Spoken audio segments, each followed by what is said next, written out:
Okay, today I'm going to change my differential oil. And before I even get started, before I grab all my tools, first thing I'm going to do is I'm going to spray these with some WD-40 to hopefully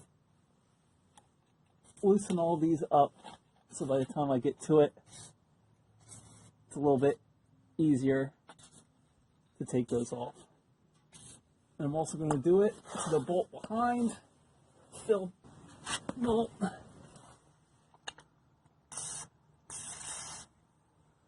Okay. So now while I'm getting the tools that can be at work. Alright, and the first thing I'm going to do, or this whole thing is just a waste, so make sure this bolt is not seized up. Oh, I should show you. I'm just using this square end before you put any of the ratchet stuff on. That'll fit right into this square hole right here. Okay. So now I just gotta see if I can break this open. It looks like the WD-40 did its work, because I can twist this. Okay. Good, good. Now, there are plenty of videos that show you how to do this better than this one's going to, but this will be cool because I have not changed this ever. And I have 175,000 miles on it, so if you want to see how best to do this, I'd say check out Chris Fix or someone like that. But if you want to see what some nasty 175,000 mile oil's going to look like on a differential that's never been switched out, let's take a look. Here is our magnet. Let's see.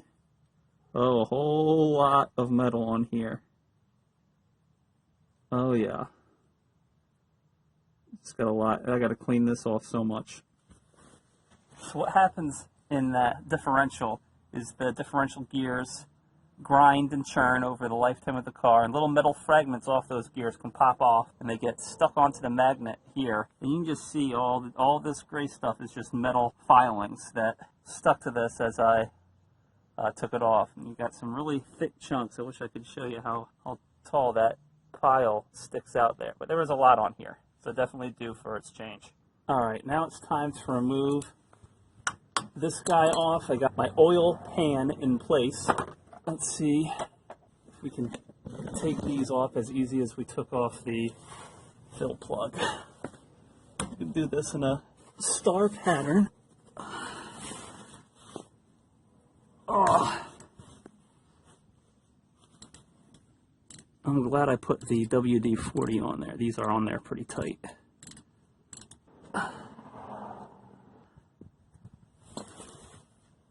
And the first one's off. Plug them into this cardboard box so I don't lose them.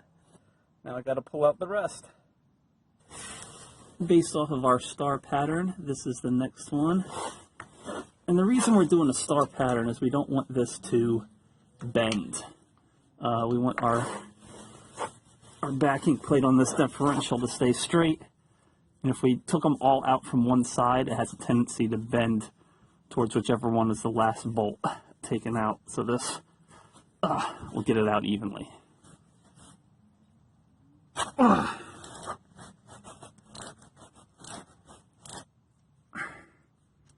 Okay, got the second one out. Time to put it in my cardboard box, so that's the opposite side. There, that one will go right there.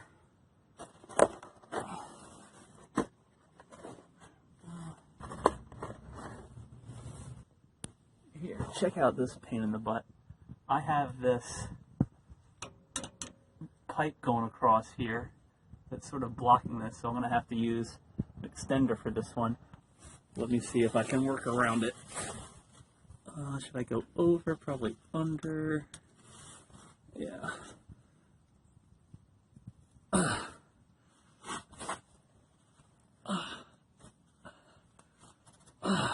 Man, this one's really tight. The most awkward one is the tightest one always. There's no reason this should be this hard. Oh, God.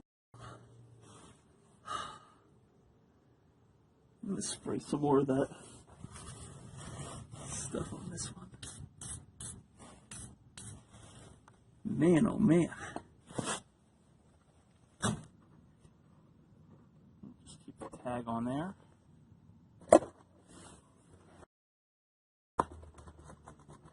Alright, so we actually have 2 bolts left.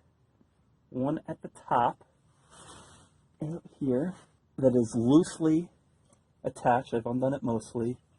And then we got this bottom one, which I haven't touched yet.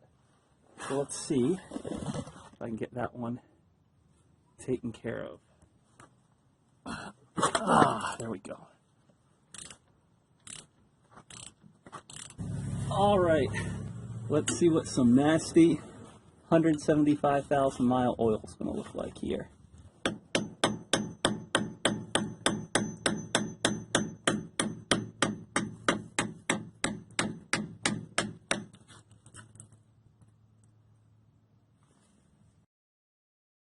This looks brand new.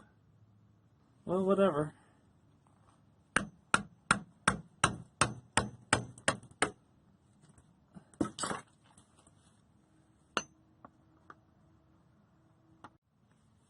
Okay, so I'll let that drain. Take this off. And I gotta say, the oil does not look that bad. It looks pretty damn good. Well, I'm gonna spray it out with some brake cleaner.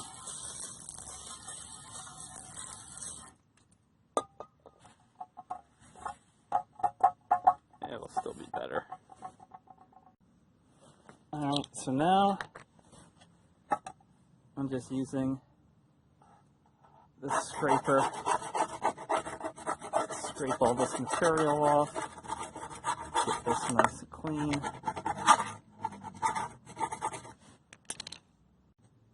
And I'll also be using this wire brush.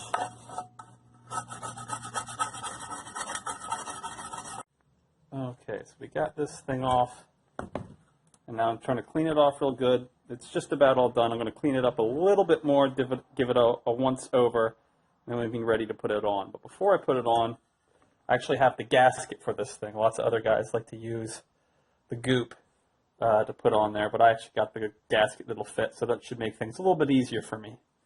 But first, I'll just finish this off. Once we have this clean as a whistle, what I'm going to do is just flip this over. I'm going to spray it with some rust reformer.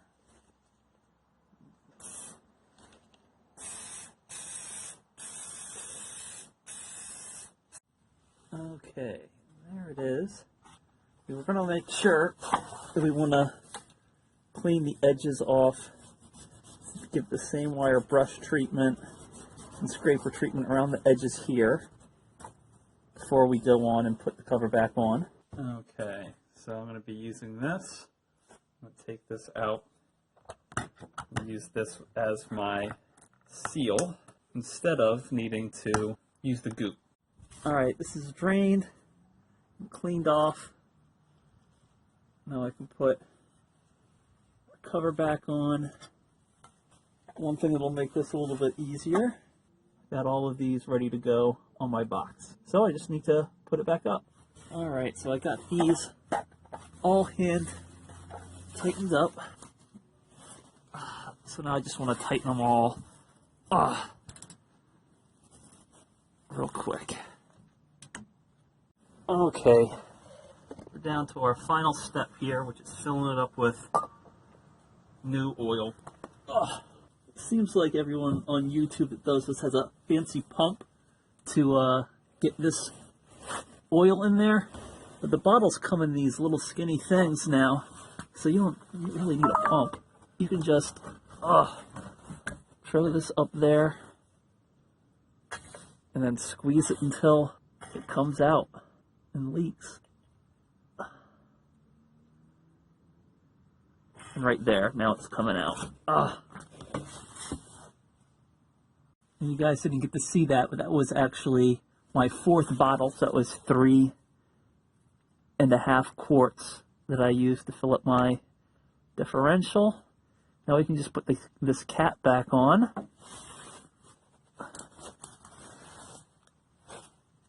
there we go. Now we're done. Got this all filled up, covered, and resprayed. And here we are, next day. Everything is looking good.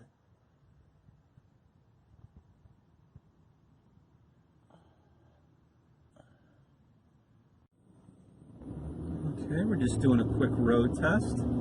Everything feels smooth. That's a good sign.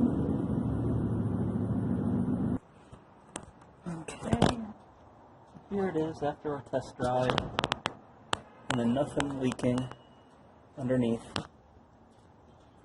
So that's a good sign.